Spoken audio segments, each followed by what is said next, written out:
Welcome to Excellent IQ.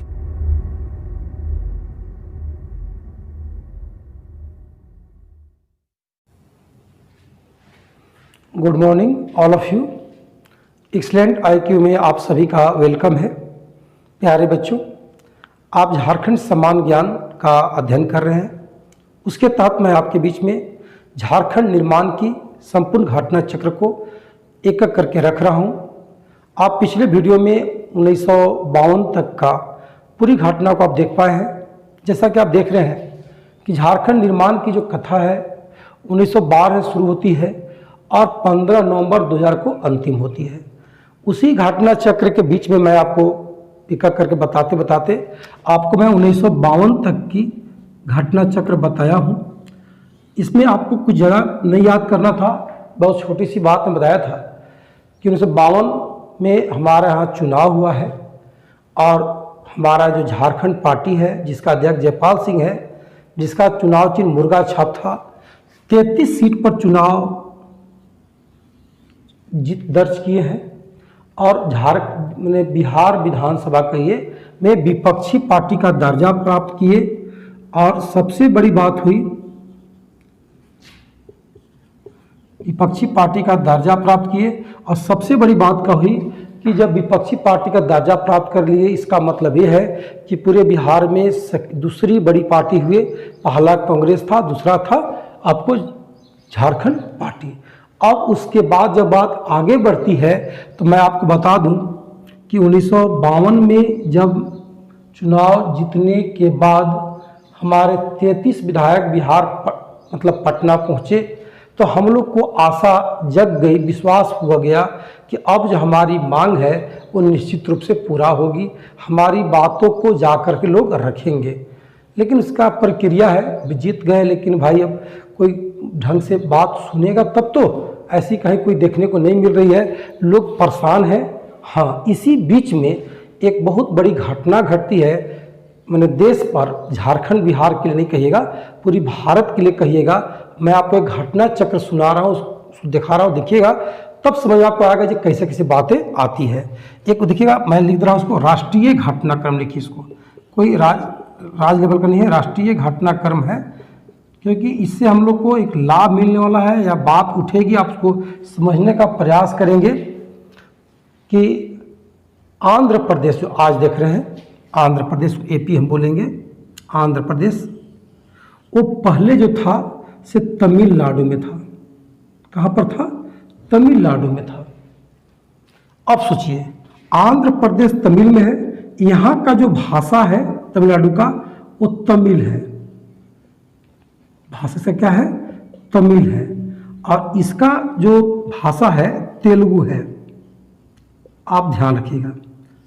तो ये दोनों अभी एक में है, तो इसका डिमांड हो रहा है कि भाई हमको इससे अलग कर दीजिए, हम लोग एक में नहीं रहेंगे, क्योंकि हम लोग का भाषा दोनों का क्या है? बिल्कुल अलग अलग है, हम एक में रह नहीं सकते हैं।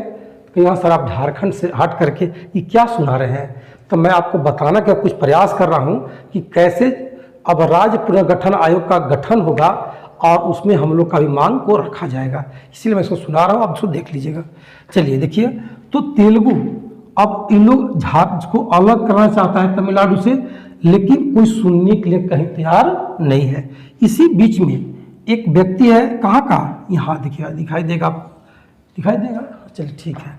एक व्यक्ति है, उसका नाम है रामलू। रामलू अभी आंध्र प्रदेश का व्यक्ति है, हठी है, दृढ़ निश्चय वाला है, अड़ गया, कहा कि नहीं, आपको अलग करना ही पड़ेगा, क्योंकि हमारा कहीं से कोई मेल नहीं है, कोई सुन नहीं रहा है। अभी क्या कर दिया कि आमरण अनशन कर दिया। आमरण अनशन, कहा कि आमरण अनशन का मतलब होता है कि हम उठबे नहीं करेंगे, खाइबे नहीं पीबे करेंगे, एकदम जब तक मेरी मांग नहीं पूरा होगी तब तक मैं आपको स्थिर नहीं रहूँगा, मैं आपको हड़ताल पर रहूँगा, भूखे प्यासे रहूँगा, आप मेरी बातों को मानिए।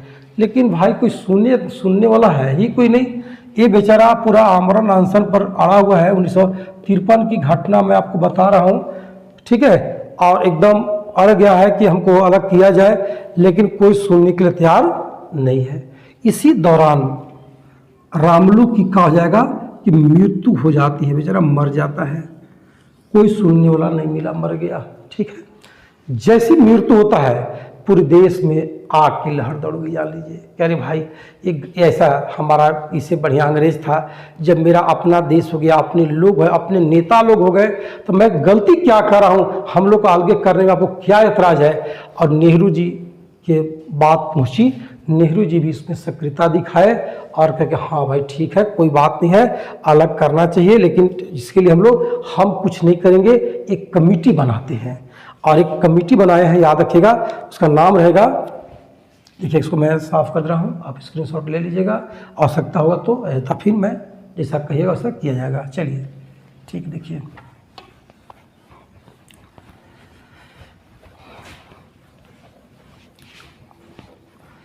अब क्या होता है कि देखिएगा आराम से, 29 दिसंबर 1953 को एक आयोग बन जाती है, आयोग का गठन होता है। अब उसका आयोग का नाम क्या रहेगा भाई, भाषा के आधार पर बन रहा है ना, भाषा के आधार पर, भूगोल के आधार पर नहीं, भाषा के आधार पर राज्य पुनर्गठन आयोग बनाना। याद रखिएगा, आपसे यह सवाल पूछता है कि राज्य पुनर्गठन आयोग कब बनी, 1953 में बनी।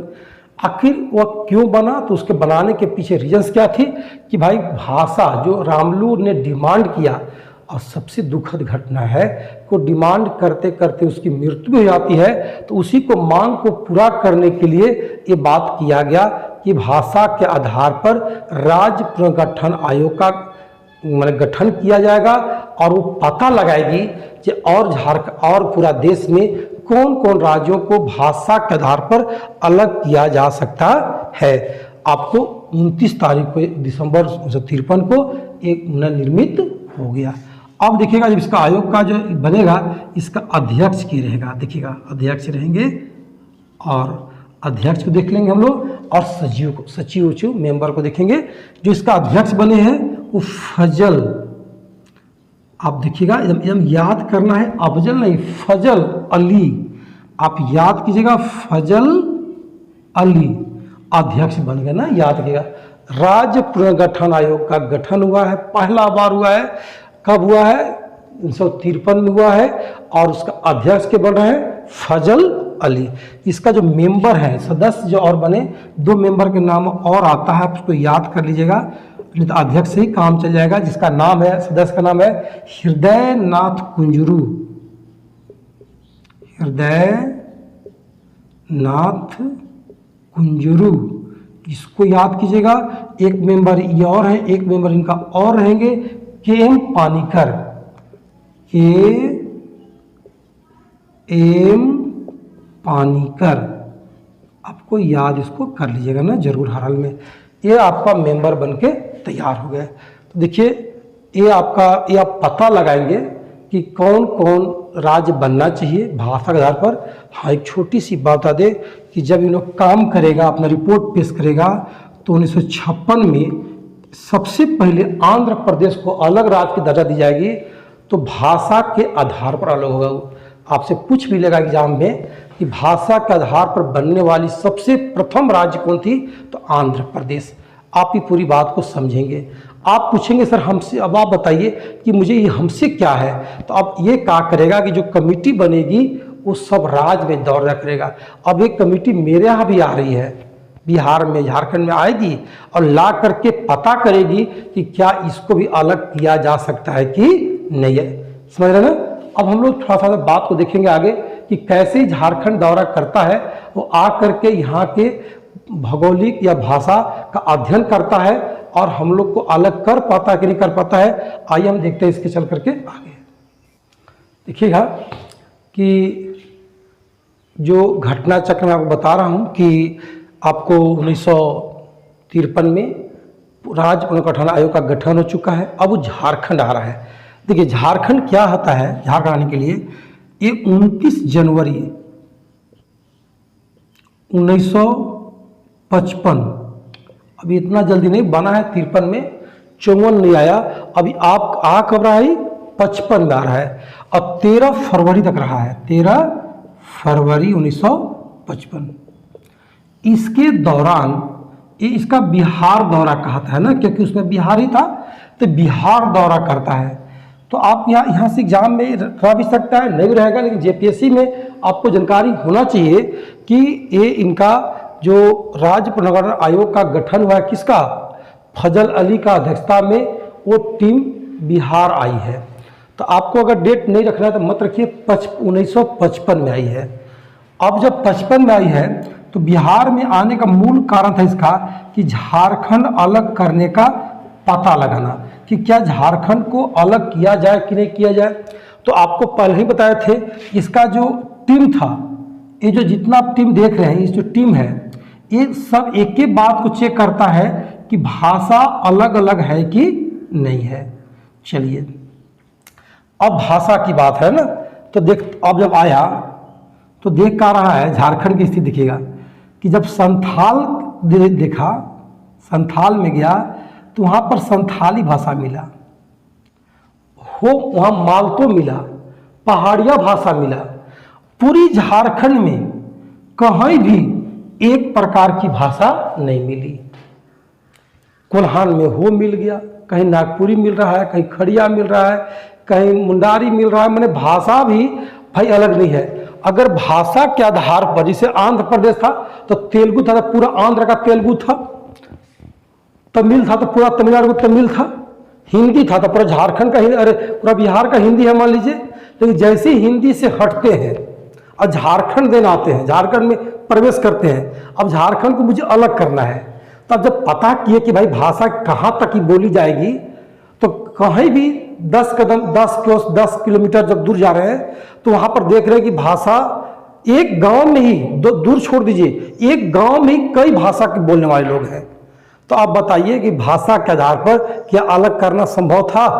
बस क्या हुआ, कहा कि ये जो टीम थी, कहा कि अरे बाप रे बाप, ये तो गजब हो गया, झारखंड तो भाषाओं का राज है, या कई भाषाओं का ज्ञाता है, कई भाषाओं के बोलने वाले हैं, इनको कैसे अलग कर सकते हैं? संथाली अलग कट जाएगा, हो अलग, झारखंड को कई टुकड़ा टुकड़ा अगर भाषा बांटेंगे तो झारखंड कई टुकड़ा जाके होगा, तब जाके क्लियर होगा। कहा कि नहीं भैया, ये हम संभव नहीं है। और झारखंड को भाषा के आधार पर बांटने की जो ये लोग मैंने जांच करने आया था, वो एकदम लिख दिया कि भाषा के आधार पर झारखंड को अलग करना संभव नहीं है। आप समझ गए क्यों संभव नहीं है? क्योंकि यहाँ के जो आदिवासी हैं वो कई भाषाओं को बोलते हैं, हर आदिवासी की भाषा अलग अलग है। अब भाई अलग अलग है, तुमको अलग हम कैसे कर सकते हैं? इसलिए ये लोग इनकार कर गया कि बिहार से झारखंड को अलग भाषा के आधार पर नहीं किया जा सकता है। अब क्या होता देखिए, हाँ एक बात इन लोग बोला है, एक बात बोला है कि अगर आपको दिक्कत है थोड़ा सा तो आप विकास बोर्ड बनाइए।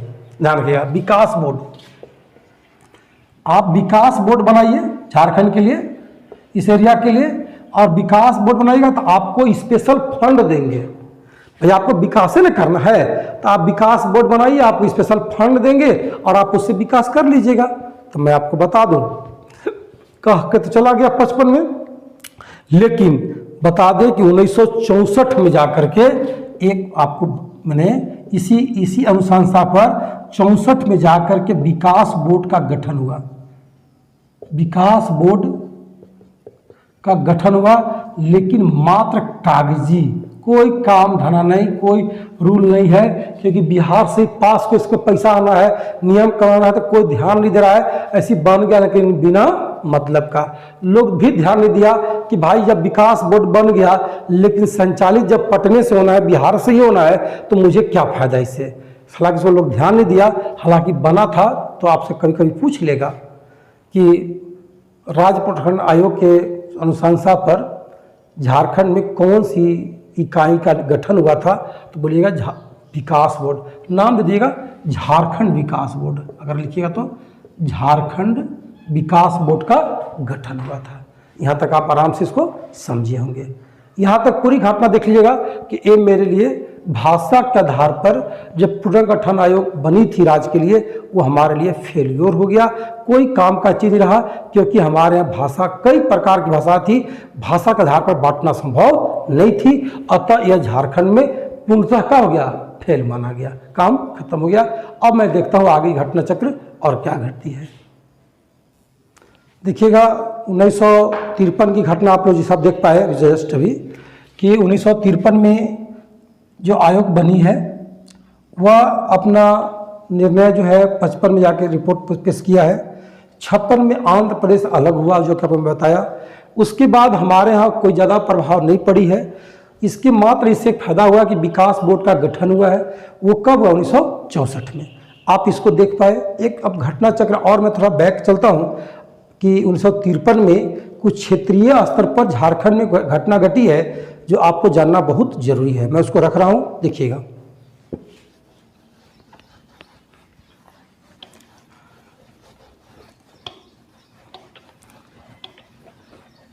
देखिए एकदम बिल्कुल कहीं सोचना नहीं है, कैसे याद करना है। 1953 आप देख रहे हैं, तो 1953 में भाई जब चुनाव के बाद हमारा झारखंड पार्टी जीत चुकी है, पूरा जोश खोश है, लेकिन इसके बावजूद भी और जो लोग हैं जो सोच रहे हैं कि और मांग को तेजी से किया जाए, जैसे सुखदेव महतो वगैरह हैं, राम नारायण खलको है, ये सब जो लोग हैं, इन लोग क्या किया कि लोहरदगा क्षेत्र में एक एक संगठन तैयार किया है जिसका नाम रखा है छोटा नागपुर, ध्यान रखिएगा, छोटा नागपुर संयुक्त मोर्चा।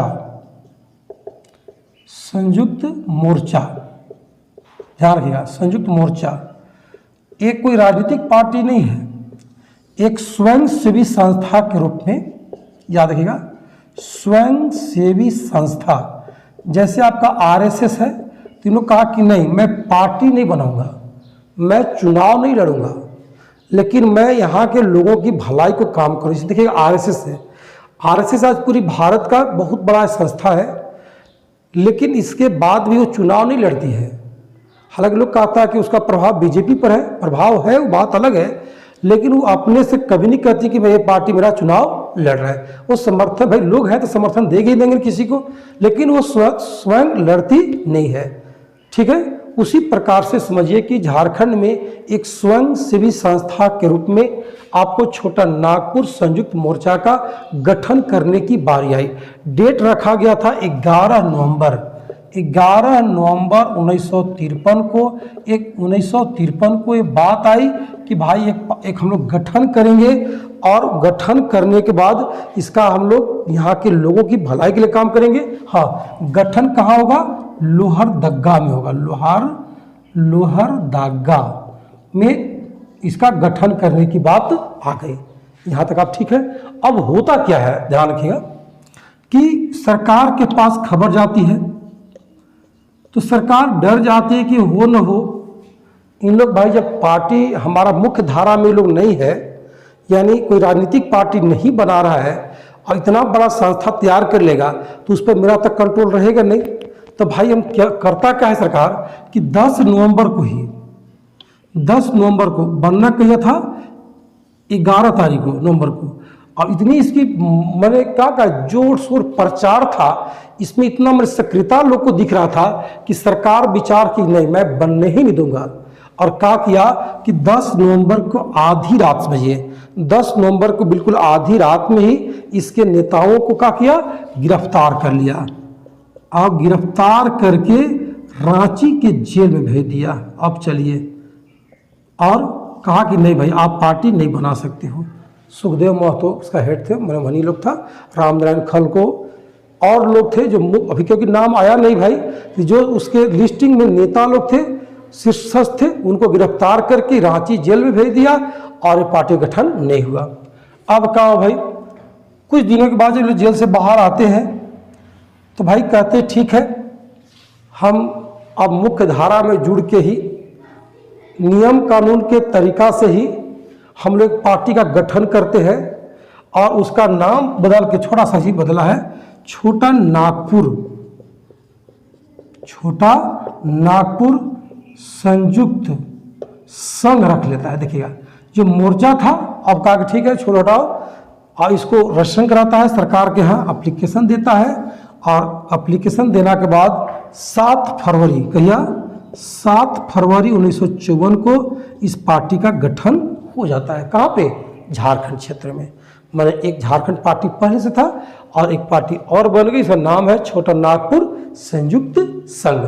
मैं इसलिए बता दिया कि इससे जुड़ा कुछ बात है, कुछ फैक्ट है जो आपको एकदम जानना अति आवश्यक थी। हालांकि राजनीतिक में इसका कोई बहुत बड़ा भूमिका नहीं दिखेगा हमको, फिर भी मैं आपको रख रहा हूँ आपके हित के लिए। देखिएगा अब क्या होता है भाई, जब पार्टी बन गई, गठन हो गया, तो इसका जो पहला अध्यक्ष बने, प्रथम जो अध्यक्ष बनने जा रहे हैं, ध्यान रखिएगा, उनका नाम है सुखदेव महतो। सुखदेव महतो अध्यक्ष बन गए। और जो दूसरा अध्यक्ष है, द इम्पोर्टेंट रखिएगा, दूसरा अध्यक्ष बाद में जो बने हैं, उनका जो नाम है राम नारायण सिंह। बहुत बहुत इम्पोर्टेंट वीवीआई टर्म आ गया, याद रखिएगा, राम नारायण सिंह। ये अध्यक्ष बने किसका? छोटा नागपुर संयुक्त संघ का।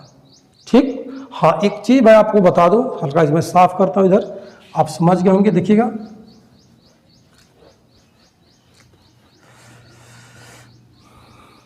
देखिए, छोटा नागपुर संयुक्त संघ बन चुकी है।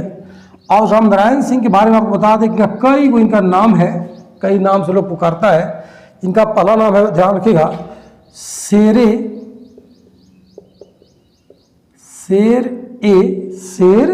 ए छोटा नागपुर। शेर ए छोटा नागपुर। एक नाम इनका और दे दीजिए आप लोग, उसका नाम रहेगा छोटा नागपुर केसरी। एकदम कंफर्म बता रहे, एग्जाम में कई बार पूछ लिया हुआ है, आएगा भी, इम्पोर्टेंट भी है और नहीं भी है, तो आप इसको रखिएगा, जानिएगा।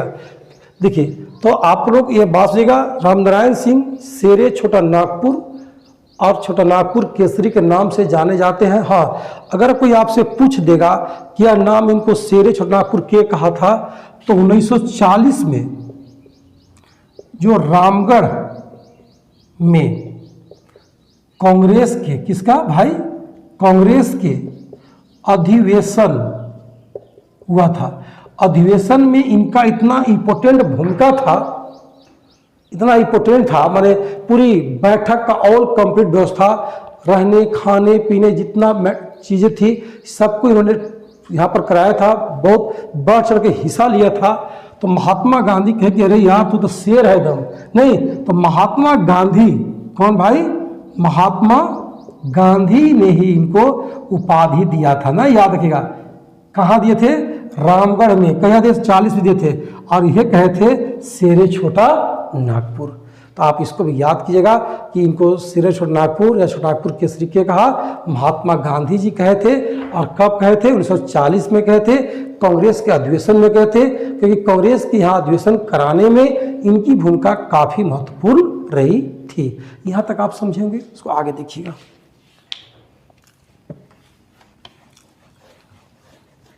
अब देखिए क्या होता है घटना। आप लोग अब देख रहे हैं कि 1953 में 54 में आ गया ना, 54 में एक पार्टी बन गई है छोटा नागपुर संयुक्त संघ। ये बन चुका है। इसका तत्काल जो अध्यक्ष है आपको राम नारायण सिंह, आप देखिए रहे। अब आपको मैं एक बता रहा हूँ बात, राम नारायण सिंह क्या करते हैं, इसे ध्यान रखिएगा। बहुत छोटा छोटा बात है लेकिन रखना हुआ। ये अभी अध्यक्ष बने राम नारायण सिंह, तो इन्होंने एक मिल करके झारखंड के बारे में एक पुस्तिका छपवाए हैं, एक पुस्तिका निकलवाए हैं। पुस्तक मत कहिए, पुस्तिका था, कम पेज का था, पतला सा। और उसमें इन्होंने कहा किया कि झारखंड को अलग करने की सुझाव दिया, और कहा अंग्रेजों से, कांग्रेस से, बिहार सरकार से, कहा कि छोटा नागपुर का सॉल्यूशन का मात्र एक हल है, इसको अलग कर देना। अगर आप अलग कर दीजिएगा तो सारी समस्या का जो जड़ है वो खत्म हो जाएगा। एक ही समस्या है कि इसको अलग कर दिया जाए ना। तो एक याद रखिएगा, इस पुस्तिका में इन्होंने क्या लिखा है, इसे ध्यान रखिएगा। एक छोटी छोटी बात मैं आपको बता दूं, लिखा है छोटा नागपुर सेपरेशन। ध्यान रखिएगा, मैं लिख रहा हूं छोटा नागपुर सेपरेशन। छोटा Nagpur separation the only solution, only solution. अगर आप पूछिएगा इसका हिंदी सर क्या लिखा जाए, तो छोटा नागपुर अलगाव एकमात्र हल। देखिएगा ये एक पुस्तिका छपवा है, आराम से देखिएगा, के छपा है राम नारायण सिंह, यानी कहिएगा तो इसके नेतृत्व में छपा है, और उसी में आपको इन्होंने लिखा है कि मैंने इसका नाम रखा किताब का छोटा Nagpur separation the only solution, छोटा नागपुर अलगाव एकमात्र हल। कहा कि झारखंड की जितनी सारी समस्या आपको दिख रही है, उस पुस्तिका में जोर दे करके बिहार सरकार को बताया है कि आपको कुछ मत खोजिए, आदिवासी कैसे शांत रहेगा, क्या उसको चाहिए नहीं चाहिए, कुछ भी मत कीजिए। अरे भैया खाली अलगे कर दो, कहीं कोई दिक्कत नहीं है, सब स्वतः अपने आप का हो जाएगा, ठीक हो जाएगा। इसका डिमांड वो लोग कर दिए हैं। ठीक है, एक बहुत बड़ी बात देखिएगा कि इस पुस्तिका में, इसी पुस्तिका में राम नारायण सिंह, एकदम याद रखिएगा, एकदम इम्पोर्टेंट लाइन है, राम नारायण सिंह का एक स्टेटमेंट छपा हुआ है, का कथन छपा हुआ है। कथन इसको याद हर हाल में सब कोई कर लेगा। कथन है कि स्वराज लूट गया, स्वराज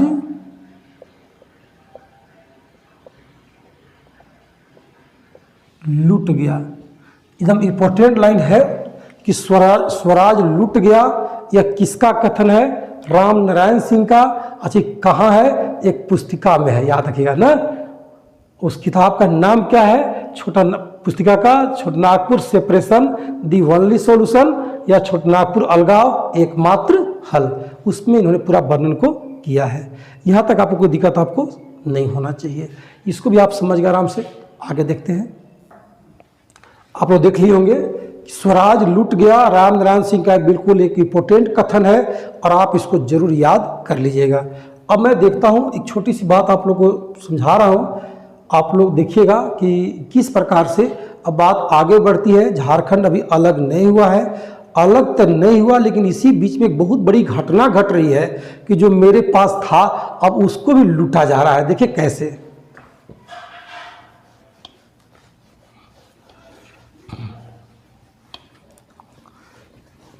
देखिए एकदम सिस्टम देखिएगा।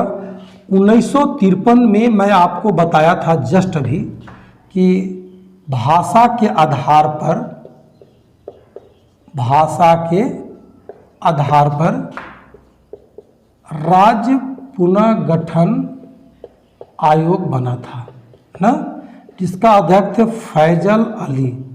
ये मैं आपको जस्ट बताया हूँ, आप लोग इसको याद रखेंगे। अब देखिएगा क्या होता है कि 1956 आता है, बीच की घटना सब थोड़ा देखिएगा। ये रिपोर्ट दे रहा है 55 में यहाँ आया, अध्ययन किया, चला गया, झारखंड को अलग नहीं करने की बात कह के चला गया। लेकिन करके क्या गया ये देख लीजिए। बहुत बड़ा दुर्गति के या दुर्भाग्य कहिए कि हमारा एक बहुत बड़ा भूभाग जो मेरे पास था, अब वह बिहार में था, जो झारखंड इलाका में माना जा रहा था, अब उसको लेकर के सीधे बंगाल को दिया जाएगा। एक छोटा सा बात समझिएगा ना। देखिए हुआ क्या कि 1956 में एक डेट रखिएगा, 25 जुलाई 1956 को संसद में, कहाँ पे भाई? संसद में, जैसे लोकसभा लिखा चलेगा, लोकसभा में एक विधेयक पास हुआ है। एक विधेयक पास हुआ, उसका विधेयक पास हुआ, उसका नाम है विधेयक का कि बिहार एवं बंगाल, झारखंड का नाम नहीं, बिहार और बंगाल, बिहार और बंगाल राज्य क्षेत्र हस्तांतरण, राज्य क्षेत्र हस्तांतरण विधेयक। अब आप देखिएगा विधेयक 1956 ये आ गया। अब इस देखिए लोग भाषा के आधार पर था, तो ये क्या किया फैजल अली कि पता जब किया तो कुछ इलाका बिहार में था लेकिन वहाँ के लोग बंगाली बोलते थे। एक बात और समझिए, फिर समझा रहा हूँ। एक नाम सुनेगा आप लोग, मानभूम, सुने होंगे जरूर, मानभूम, सिमभूम नहीं, मानभूम। अब मानभूम का पूरा हिस्सा अब मेरे पास नहीं है। देखिए कैसे हुआ था, जो पूरा मानभूम कहते थे वो धनबाद भी था। कौन था? धनबाद था, और साथ में पुरुलिया था, पुरुलिया। देखिए पूरा मानभूम जिसको हम कह रहे हैं, तो साथ में धनबाद को भी कह रहे हैं और पुरुलिया को भी कह रहे हैं। तो पुरुलिया और धनबाद मिल करके ही आपको मानभूम कहे जाते थे। कोई दिक्कत आपको नहीं है। और ये पूरा मानभूम एरिया बिहार में था। कहाँ था? पूरा मानभूम कहाँ था? बिहार का हिस्सा था। लेकिन वो क्या किया कि बिहार और बंगाल राज्य क्षेत्र हस्तांतरण, बिहार और बंगाल के बीच में कुछ एरिया का हस्तांतरण किया जाना है। ये विधेयक पास हो गया, लोकसभा पास कर दिया। अब जब पास कर दिया तो बात आया कि नहीं, आप जो पुरुलिया को जो है, वो पुरुलिया को आप बंगाल को दे दीजिए। बिहार से काट के कहाँ दिया रहा है? बंगाल को। अगर काट के नहीं दिया गया होता तो आज पुरुलिया झारखंड में होता, क्योंकि मानभूम के साथ था, धनबाद के बगल में था, धनबाद के साथ था। तो जब हमको मानभूम मिलता तो इहो साथ ही मिलता। लेकिन ये हमको अलग नहीं किया गया, बल्कि इस इधर के हिस्सा काट करके कहाँ दे दिया गया? बंगाल को दिया गया। और तर्क का दिया गया भाई, तर्क क्या रहा कि यहाँ के लोग बंगाली परिवेश में जीता है। सबसे तर्क दिया कि लोग जो है बंगाली बोलते हैं, एक। और दूसरी तर्क दिया कि भाई भाषा प्रथा ही एक आ गया। और दूसरी सबसे बड़ा तर्क रहा कि 1948 में पूरी भारत में नदी घाटी परियोजना का सबसे पहला शुरुआत झारखंड से हुआ था, दामोदर नदी घाटी निगम के नाम से। तो बोला था कि जो दामोदर घाटी निगम का जो उपक्रम है, जो काम है, जो कंट्रोलिंग पावर है, वो पुरुलिया में है। और सारा काम जो है देख रेख बंगाल कर रही थी। इसीलिए कहा गया कि अगर ये हमको, बंगाल डिमांड किया, अगर हमको मिल जाता तो मैं दामोदर घाटी परियोजना को अच्छी तरीक़ा से डील करूँगा, और हमारे जो हमको जो नुकसान हो रही है, जो बंगाल का शोक कहा जा रहा है, ये फिर शोक हमको नहीं कहा जाएगा, और मैं इसका विकास ठीक से करूँगा। तर्क दिया अपना, और तर्क दे करके घाटी दामोदर घाटी निगम का तर्क दे करके ये क्या किया कि अपना में मांग लिया। और पुरुलिया जो है बिहार में रह करके भी 1956 में, कहिया 1956 में कहाँ चला गया? आपको बंगाल को मिल गया। और सबसे बड़ी बात है कि एरिया कितना था? 2407 वर्ग मील। इतना एरिया जो है आपको बंगाल को मिल गया। तो आप निश्चित रूप से देख पाएंगे, समझिएगा कितनी बड़ी एरिया है, अब कहाँ चला गया? बंगाल को मिल गया। अब छोटा सा बात सुनिएगा ना, देखिएगा, हम लोग झारखंड के अलग के डिमांड कर रहे थे, उत्तर नहीं मिला। भाषा के आधार पर राज्य पुनर्गठन नियम अधिनियम बन के आया, आयोग, सॉरी, भाषा के आधार पर राज्य पुनर्गठन आयोग बन के आया, और वो ला करके झारखंड की मांग को खारिज किया।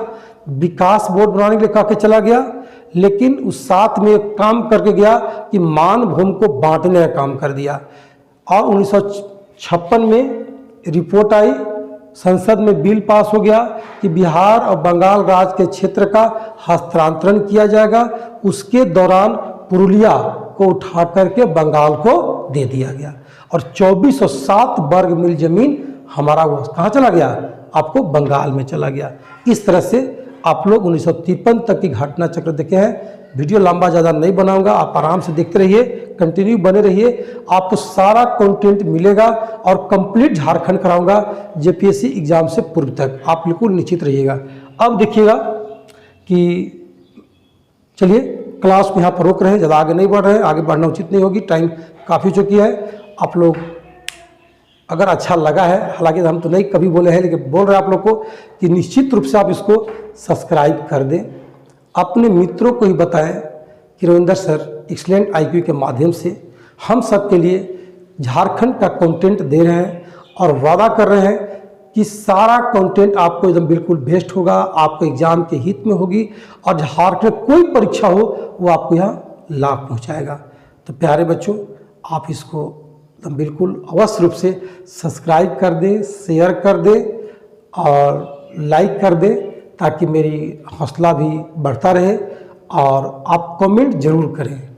कमेंट जब जरूर वीडियो देखते तो कमेंट लिखें, कमी हो, अच्छा हो, जो आपको लगता हो कमेंट करें, ताकि अगर कुछ ऐसी बातें हों तो मैं अपने भी स्तर में कुछ सुधार कर पाऊँ, सुधारने की कोशिश करूँ। ठीक है बच्चों, मिलते हैं अगले वीडियो में, तब तक के लिए धन्यवाद। That's all.